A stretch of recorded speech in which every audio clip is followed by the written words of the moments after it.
തോറ്റ് തുന്നമാടി വന്നിരിക്കുന്നു നിന്റെ മോൻ. ഈ സീസണിന്റെ 1-ാം ദിവസം മുതൽ 100-ാം ദിവസം വരെ കേട്ട പേര്. എന്നിട്ടാണോ തോറ്റത്? അവസാന ശ്വാസം വരെ പോരാടി തോക്കുന്ന ജയിച്ചതിന് തുല്യമാണ് അമ്മേ.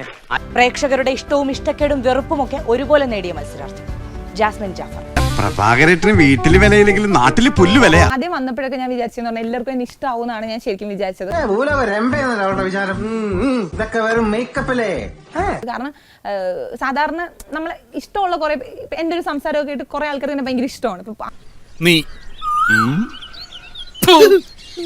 ആദ്യമായിട്ട് മിണ്ടുന്നവർക്കാണെങ്കിലും ഭയങ്കര കാര്യമായിരിക്കും. അപ്പൊ ഞാൻ അതിനകത്ത് ചെന്നപ്പോഴും ഞാൻ വിചാരിച്ചു എന്നെ ഇഷ്ടമാവും എന്നുള്ളത് അറിയാം. പിന്നെ എനിക്കറിയാം എനിക്ക് ദേഷ്യം വന്നാൽ ഞാൻ ഭയങ്കര അലമ്പാണെന്നുള്ളത്. മുഖത്ത് നിറച്ച് വിനയം വാരിത്തേച്ച് വെച്ചാലും ഇടയ്ക്കിടയ്ക്ക് ഉള്ളിക്കിടക്കണ ഫ്രാഡുകൾ പുറത്തോട്ട് തള്ളി തള്ളിക്കാറ് വരും. ഒരു വലിയ ശതമാനം ആളുകൾ ജാസ്മിൻ തന്നെ കപ്പടിക്കുമെന്നുള്ള വലിയൊരു പ്രതീക്ഷയിലായിരുന്നു. അടിച്ചുപോയി. നീ വിഷമിക്കണ്ട. എനിക്കെന്ത് വിഷമം? എനിക്കൊരു വിഷമമില്ല. എനിക്കൊരു വിഷമമില്ല. അവരോട് എന്താ പറയാനുള്ള നിരാശയാക്കിയെന്ന് തോന്നുന്നുണ്ടോ? നിരാശയാക്കിയവരോടൊക്കെ എനിക്ക് ക്ഷമ ചോദിക്കാനേ പറ്റുമല്ലോ, അതൊന്നും പറ്റില്ലല്ലോ.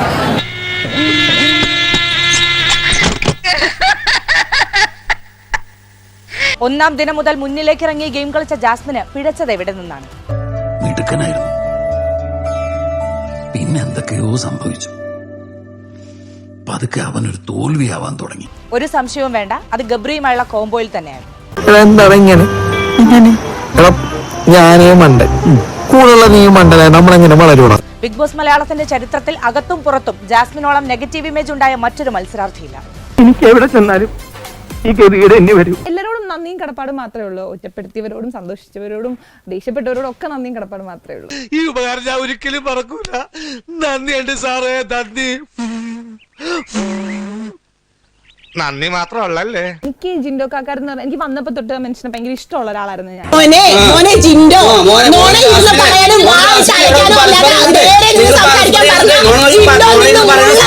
ഷാജി ഏട്ടാ, ഇവളെങ്ങ്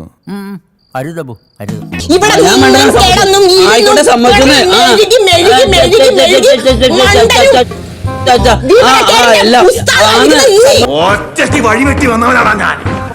ഒറ്റയ്ക്ക് വന്നവരെ കളിയാക്കുന്നോളാം പാർട്ടികളെ. ഇനി ഞാൻ സൂത്രം കാണിച്ചു കേട്ടാ. അതാ നോക്കൂ. Bigg Boss season 6 the winner is Jinto. പുള്ളി ജയിച്ചതിൽ എനിക്ക് സന്തോഷമുള്ളൂ. കാരണം കണ്ണീര് തുടച്ചിട്ട് കുറച്ചുകൂടി വിശ്വസിക്കാൻ തോന്നുന്നു. ഇത്രയും ദിവസങ്ങൾ ബിഗ് ബോസ് ഹൗസിൽ നിന്നിട്ട് പുറത്തേക്ക് ഇറങ്ങി കഴിഞ്ഞപ്പോൾ ഒരു ഫീൽ എന്താണ്? 12 ആനി അതിന്റെ തോറ്റും തരാന്ന് പറഞ്ഞാലും ഇനി അങ്ങോട്ട് ഞാനില്ല. പോയോടത്തോളം മതിയായി. തടി ബാക്കിയായത് തന്നെ റബ്ബിന്റെ കാവൽ. എന്തായാലും കിട്ടിയതിൽ ഞാൻ വളരെ വളരെ വളരെ വളരെ ഹാപ്പി. കിട്ടേണ്ടതൊക്കെ കിട്ടിയല്ലോ, സമാധാനമായല്ലോ. ഇനി സ്വസ്ഥമായിട്ട് വണ്ടി ഈ റോഡിൽ പോട്ടെ. ഞാൻ പോകുന്നു. Bye bye. എല്ലാവർക്കും നന്ദി, നമസ്കാരം.